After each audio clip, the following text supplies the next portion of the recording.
retrouve pour la dernière partie sur le lieu d'habitat des espèces. Îles biologiques.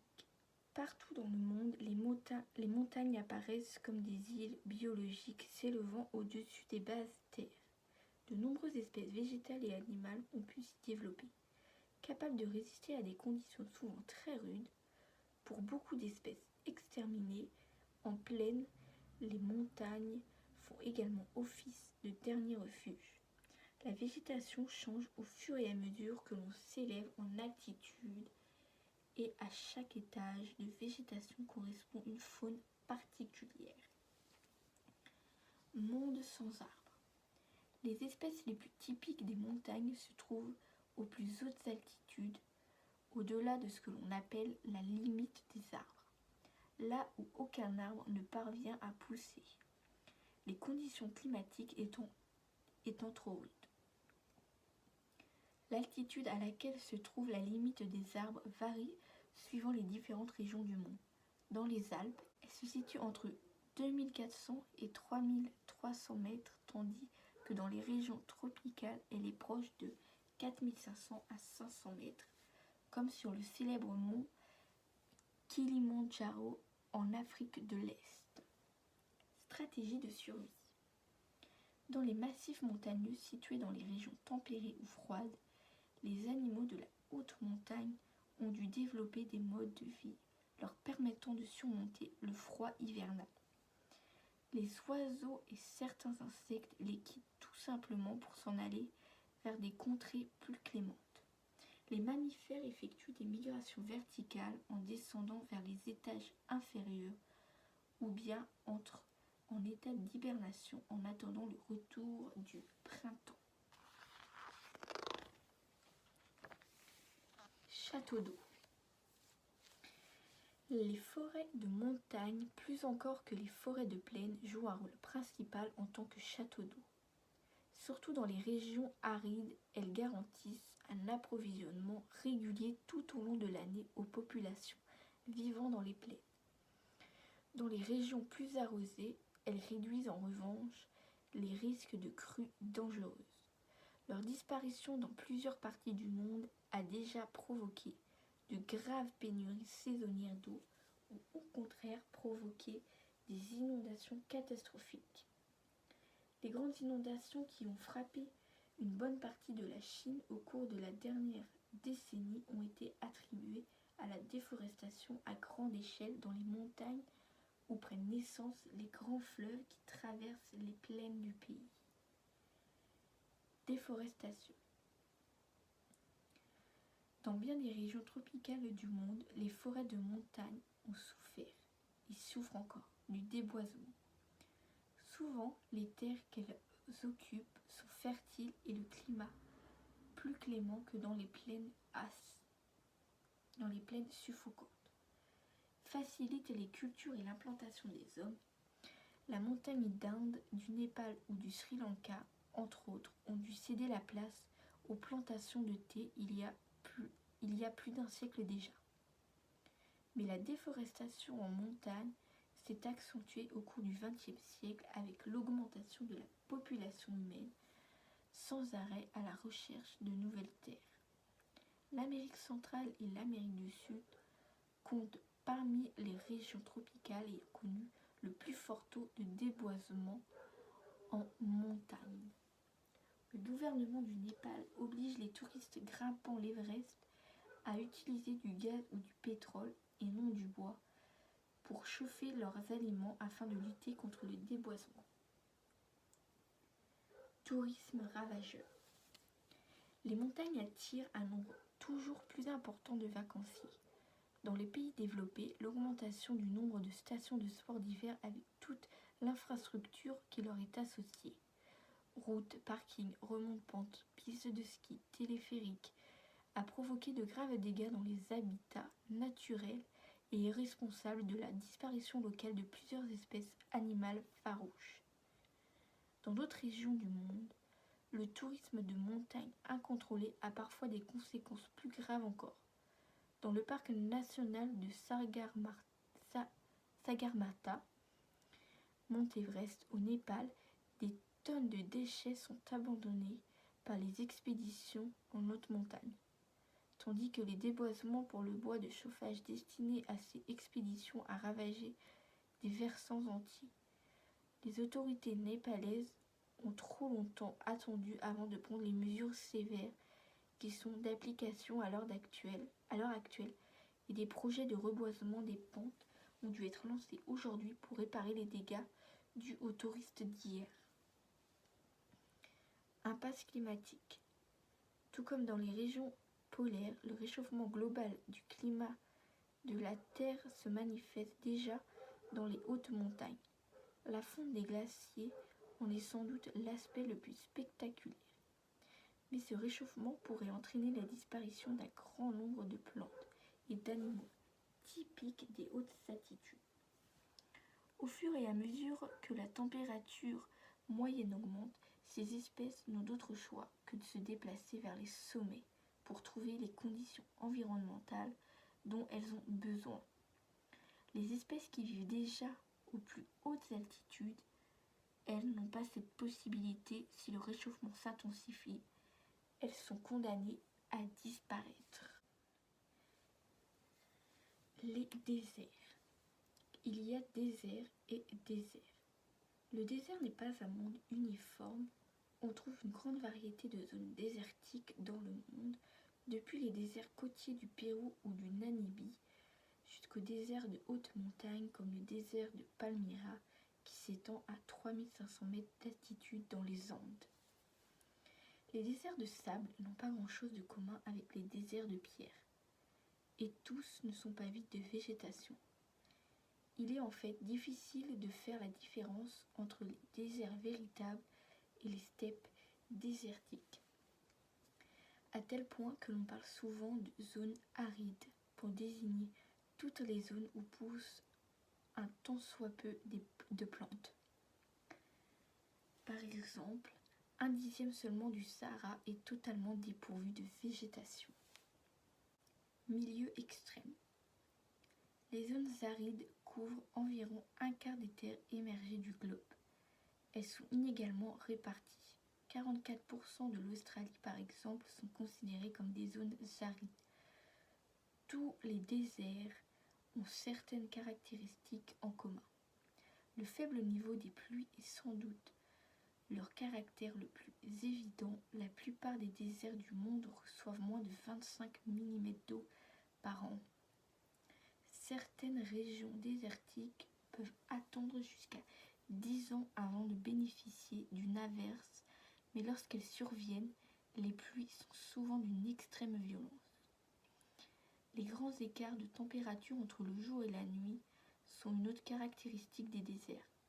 Cette différence peut atteindre 40 voire 50 degrés Celsius. L'air désertique est tellement sec qu'il perd la nuit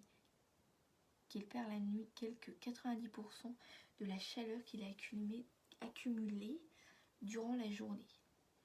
Les déserts les plus stériles sont les déserts salés comme ceux de l'ouest nord-américain, de l'Atacama en Amérique du Sud ou de la mer Morte au Proche-Orient. Adaptation utile. Ces conditions extrêmement rudes de l'environnement désertique ont forcé les créatures vivantes qu'on y trouve à développer des adaptations.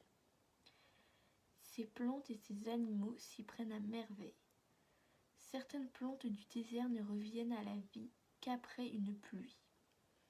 Elles germent, poussent, produisent des fleurs puis des graines en quelques semaines avant de sécher au soleil et d'attendre des années sous la terre avant de pouvoir accomplir une nouvelle fois leur cycle. Excuse-moi. Les animaux effectuent des prouesses comparables. Certains peuvent rester en léthargie, sommeil profond pendant des mois. D'autres s'enterrent le jour pour ne sortir que la nuit. Le corps de certains mammifères est capable de supporter une élévation de sa température interne de plusieurs degrés. D'autres mammifères ne boivent jamais, survivant grâce à l'humidité présente dans les plantes qu'ils consomment. herbivores ou dans le sang de leurs proies carnivores.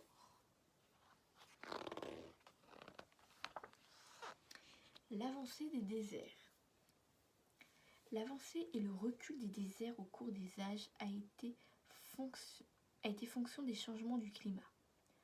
Au début de la civilisation égyptienne, le Sahara était encore vert. Mais aujourd'hui, les hommes sont souvent responsables de l'extension des déserts. Leurs faibles ressources sont très convoitées. Avec l'augmentation de la population humaine, même dans les zones arides, les besoins en bois de chauffage ont provoqué dans bien des régions un épuisement total des arbres et des arbustes. La sédentarisation des peuples nomades du désert a pour conséquence le surpâturage de la faible végétation. Les plantes disparues, le vent emporte la terre, empêchant toute possibilité de régénération. Chasse sportive. Beaucoup de peuples du désert ont toujours profité de la présence d'animaux sauvages pour améliorer leur quotidien alimentaire. Ils ont également pourchassé les prédateurs qui s'en prenaient à leur bétail. La chasse est en outre un passe-temps apprécié dans beaucoup de régions arides où les distractions sont certes rares.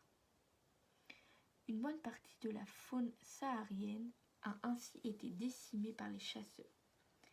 Des chasseurs récemment fortunés et qui ont été jusqu'à pourchasser antilopes, gazelles, autruches et autres animaux sahariens à l'aide de véhicules tout-terrain pour les abattre à l'aide de leurs fusils performants.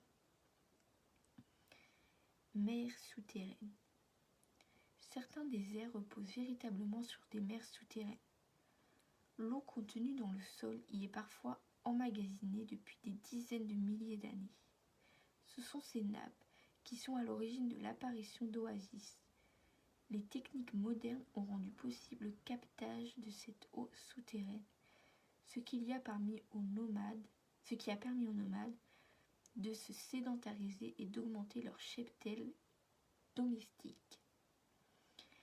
Des cas d'abaissement des nappes souterraines suite au captage excessif ont déjà été signalés dans plusieurs régions, entraînant la mort des oasis qui en dépendaient.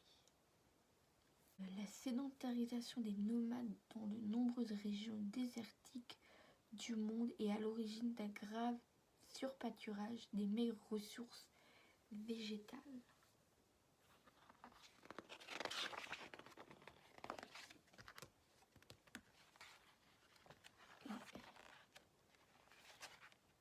Et le dernier habitat, les régions polaires. Alors, climat extrême. Situés aux extrémités de la Terre, les pôles connaissent les climats les plus rudes de notre planète, souvent balayés par de terribles vents, ces étendues immenses, pour la plupart gelées durant toute l'année. L'hiver s'y attarde près de 9 mois et l'obscurité règne pendant 3 mois.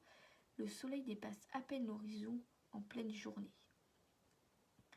Le pôle sud, appelé Antarctique, est un véritable continent traversé par plusieurs chaînes de montagnes et dont 90% au moins sont couverts de glace permanente, la calotte glaciaire. Tandis que le pôle nord, appelé Arctique, est en fait un océan dont une bonne partie est couverte d'une épaisse couche de glace flottante, la banquise. C'est dans une base russe établie en Antarctique qu'ont été enregistrées les températures les plus froides jamais mesurées sur notre planète, jusqu'à moins 73 degrés Celsius. Les pôles vivent. On aurait de la peine à croire que des êtres vivants puissent affronter des conditions aussi dures. Pourtant, toute une série d'animaux et quelques très rares végétaux ont choisi les régions polaires comme milieu de vie. Aucun ne peut vivre trop loin des côtes car ils dépendent tous de la mer pour se nourrir. De nombreux oiseaux marins comme les albatros nichent au pôle en été avant de repartir au large. Plusieurs espèces de cétacés comme le rorqual, je ne sais pas comment ça se prononce, les cachalots ou les orques effectuent des migrations entre les régions polaires et les régions tempérées, tandis que les phoques et les otaries suivent les mouvements saisonniers de la glace. Aucun mammifère terrestre ne vit en Antarctique. Dans les régions proches de l'Arctique, plusieurs espèces comme le loup, le caribou ou le bœuf musqué fréquentent la toundra. Mais seul l'ours polaire et le renard polaire s'aventurent loin sur la banquise.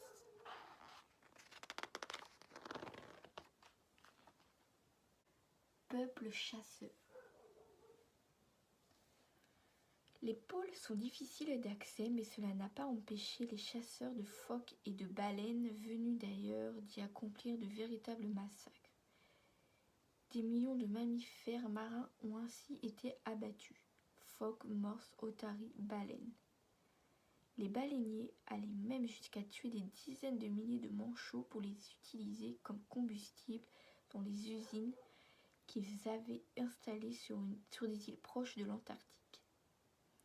Aujourd'hui, de telles pratiques ont disparu, à quelques exceptions près, puisque le Japon continue la chasse aux cétacés, tuant chaque année plusieurs centaines de grandes baleines dans les eaux proches de l'Antarctique.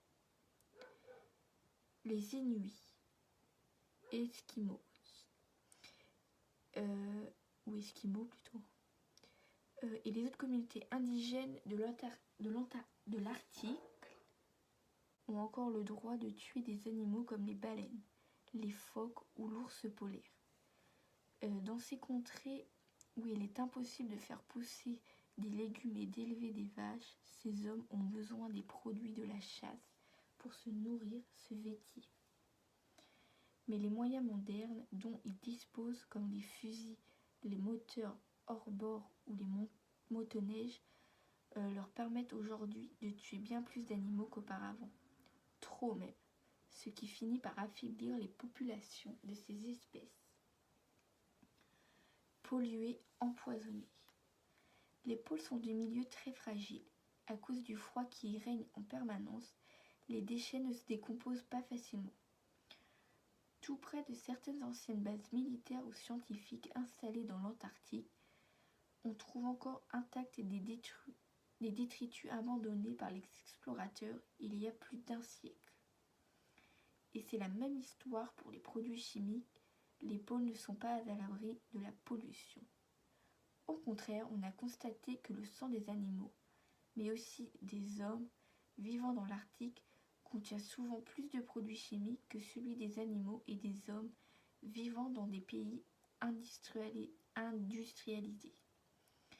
Apportés par le vent ou les courants marins, ces polluants toxiques restent longtemps présents dans l'environnement et s'accumulent dans l'organisme des espèces proies. Les prédateurs comme l'ours polaire consomment donc de la nourriture empoisonnée, ce qui met leur santé en danger. En 1991, les pays membres du traité de l'Antarctique ont décrété ce continent parc naturel mondial pour une durée provisoire de 50 ans. Des mondes en sursis. Le réchauffement du climat de la Terre est la plus grave menace à long terme pour les régions polaires. C'est là que les effets de cette hausse des températures moyennes de notre planète risquent d'être les plus importants. Déjà à l'heure actuelle, on constate un rétrécissement inquiétant de nombreux glaciers polaires. Dans certaines zones de l'Arctique, les glaces fondent plus tôt à la fin du printemps et mettent plus de temps à se reformer à la fin de l'été. De gigantesques blocs se détachent de la banquise arctique et de la calotte antarctique, donnant naissance à d'énormes et dangereux icebergs qui partent à la dérive. Personne ne peut prédire quelles seront les conséquences exactes du réchauffement climatique, mais si le milieu polaire est bouleversé dans son ensemble, cela entraînera sans doute la disparition de nombreuses espèces, parmi lesquelles les plus spectaculaires comme l'ours polaire, les phoques et les otaries, certains manchots. Et voilà pour la dernière partie. Donc sachant que ça a été un livre rédigé en 2006. Donc voilà, il y a plus de 10 ans en plus. Ou d'ailleurs on peut voir que ça ne s'est pas amélioré, que ça empire.